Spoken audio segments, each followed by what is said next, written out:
আপনি কালকে পর্যন্ত বিমান বাহিনী প্রধান কোথায়? ছাত্রকে পূরণ করতে হবে নিঃশর্তভাবে। 24 ঘন্টার বেশি পার হয়ে গেল। এখন আইন উপদেষ্টা স্যার আপনি এখানে বললেন পরে বসবেন, হিসাব নেবেন এবং এটা তথ্য অনুযায়ী বিচার করবেন। স্যার বিমান বাহিনী প্রধানকে এখানে চাই যে প্রত্যেকটি মা এবং বাবা অভিভাবককে জবাব দিতে হবে। সেনাবাহিনী আমার সন্তানের গায়ে হাত তুলছে, শিক্ষকদের গায়ে হাত তুলছে। এটা কিসের কালকে দিয়ে বসবো? আপনার সাথে একলা কিসের বসা? এটা কোনো বসা নাই। মাইলস্টোনের ঘটনা মাইলস্টোনের মাঠে সমাধান হবে। এটা আমাদের দাবি। আমরা গোপন বৈঠক করবো না।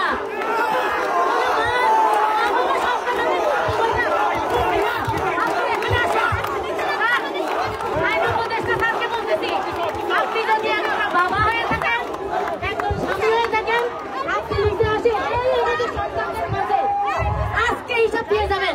কালকে আমাদের কিছু সন্তানদের লাশ প্লেনে করে তুলে নেওয়া হয়েছে,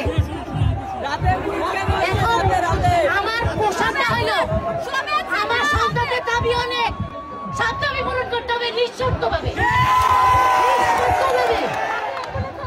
জীবন রাত্রিবেলা অ্যাম্বুলেন্স আছে সেটা হইল যার যে সন্তান হারাইছে, মনে করছে তার হারাইছে, তার সম্পূর্ণ ক্ষতিপূরণ, মাইলস্টোনের সম্পূর্ণ ক্ষতিপূরণ। ইভেন কিভাবে এটা প্রয়োগ করা হবে, যারা আছে তাদের সঠিক ট্রিটমেন্ট সরকার বহন করবে। উন্নত ট্রিটমেন্টের ব্যবস্থা বিদেশে নিয়ে এটা করতে হবে, এই মাঠে এসে ঘোষণা দিতে হবে। আমরা এরকম ঘোষণাতে এখন বহু দেখছি স্যার, 24 থেকে স্যার বহু দেখছি স্যার, আর দেখতে চাই না।